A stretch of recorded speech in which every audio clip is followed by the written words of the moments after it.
काही लोकांनी लोकांमध्ये चुकीचा भ्रम पसरवण्याचा प्रयत्न केला की निवडणुकीपर्यंतची योजना आहे, परंतु नियमितपणे सर्व महिला लाडक्या भगिनींना त्यांचा इन्स्टॉलमेंट जात आहे आणि तो नियमितपणे जात राहील याची सरकार काळजी घेत आहे. पैशाची तरतूद असणार की कर्जमाफीचा विषय होता, त्यात अजितदादा म्हटले, त्यांच्या गटाचे म्हटले की विरोध करतायत ते कर्जमाफीचा. आर्थिक स्थिती काय आहे की कर्जमाफी सहन करू शकतो महाराष्ट्र सरकार? आता बघा, जे वचनं निवडणुकीच्या दरम्यान शासनाने दिलेले आहे त्या सर्व वचनं पूर्ण करण्यात येतील अशा पद्धतीचं वक्तव्य राज्याचे प्रमुख माननीय मुख्यमंत्री देवेंद्रजी फडणवीस यांनी केलेलं आहे. माननीय देवेंद्रजी, माननीय एकनाथजी आणि माननीय अजित पवार साहेब हे कुठलाही निर्णय एकत्रितपणे घेत असतात आणि जे वचनं आम्ही महाराष्ट्राच्या जनतेला दिलेले आहे ते वचने पुढील 5 वर्षात टप्प्याटप्प्याने पूर्ण करू. पालकमंत्री पदाचा तिढा जो आहे रायगड आणि नाशिकचा कधीपर्यंत सुटेल असं वाटतं? आता 36पैकी 34 जिल्ह्याचं पालकमंत्री ऑलमोस्ट जाहीर झालेले आहे आणि 2 जिल्ह्याच्या संदर्भामध्ये जे काही संभ्रम निर्माण झालेला आहे ते देखील संवादातून सुटेल. माननीय देवेंद्रजी महाराष्ट्रात नव्हते, ते दावोसला गेले होते. आता आमचे तिन्ही नेते एकत्रित बसून यावर मार्ग काढतील. नाराजगीचा प्रश्नच उद्भवत नाही. संवाद करून प्रत्येक गोष्टीवर मार्ग काढत असतो. 3 पक्षाचं सरकार आहे. एकमेकाला विश्वासात घेऊन एकमेकांच्या संवाद करून प्रत्येक अडचणीवर मात करायचं असते, ते भविष्यात होईल.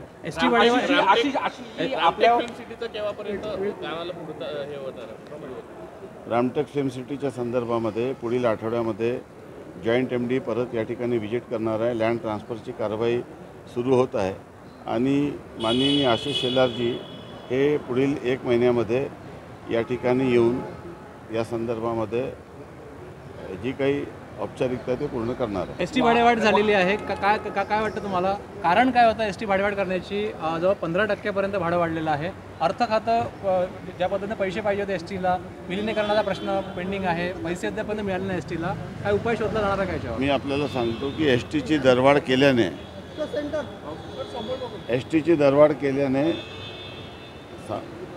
सरकारला देखील मोठं नुकसान होतं. मी आपल्याला सांगू इच्छितो की आपल्याला माहीत आहे की 50% महिलांचं 50% भाडं, विद्यार्थ्यांचे पासेसचं भाडं आणि त्यासोबतच सिनियर सिटीजनला पूर्णपणे माफी आहे. यासाठी सरकार दर महिन्याला ती रक्कम महामंडळाला देत असते. भाडेवाढ झाल्यामुळे सरकारलाच ते वाढीव पैसे STला द्यावे लागणार आहे. शेवटी आपल्याला माहीत आहे की आपल्या देशाचा एक ग्रोथ रेट असतो, एक महागाईचा एक इंडेक्स असतो. जमिनीचे दर असो की कुठलाही व्यवहार असो, दरवर्षी एक इन्क्लिनेशन असतो प्राईसचा, तो होत असतो. त्यामुळे ही एक नैसर्गिक प्रक्रिया आहे आणि ती होत असते. उपाय काही शोधला जाणार का याच्यावर की STची भाडेवाढ कमी करता येईल? म्हणजे बघा, आता काल माननीय अजितदादा पवार साहेबांची माझी आणि यांच्यासमोर बजेटचं सादरीकरण करण्यात आलं आणि भविष्यामध्ये मोठ्या प्रमाणामध्ये इलेक्ट्रिक बसेस घेण्याचा सरकारने विचार केलेला आहे. ते बसेस सध्या पुरवठा होऊ शकत नाही आहे, कारण की इतक्या मोठ्या प्रमाणात 2000पेक्षा जास्त बसेसची मागणी त्या संदर्भात केलेली आहे.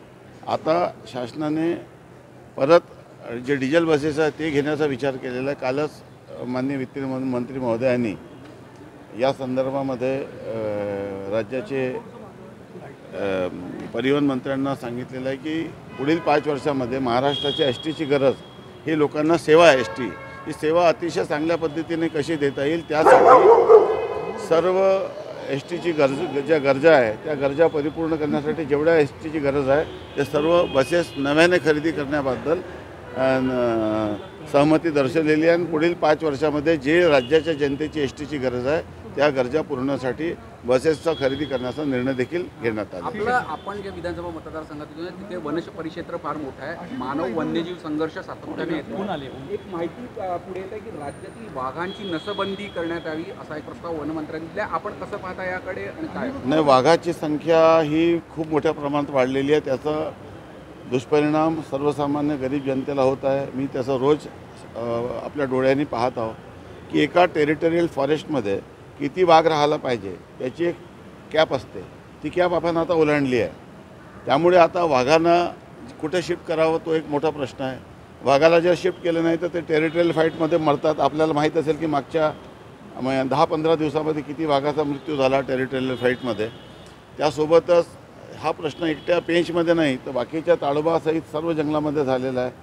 एकूण जे वनक्षेत्र आहे त्या वनक्षेत्रामध्ये वाघासाठी अधिवासासाठी जो क्षेत्र लागत आहे त्यापेक्षा वाघाची संख्या वाढलेली आहे.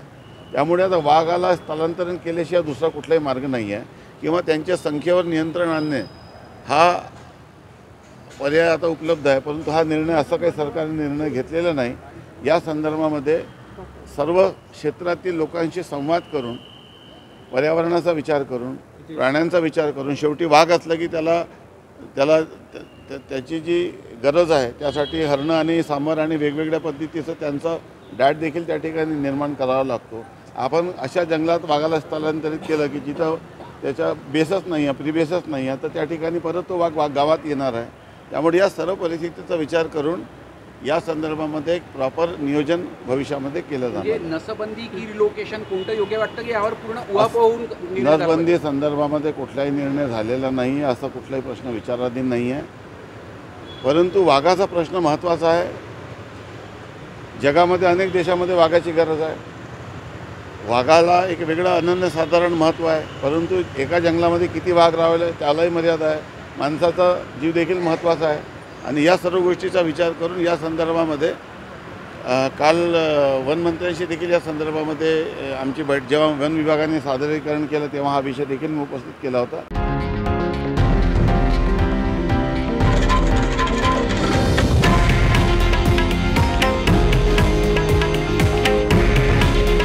हे आहे देशातील नंबर 1 न्यूज नेटवर्क आणि आपण पाहत आहात TV9 मराठी. काळजी तुमची, हित महाराष्ट्राचं.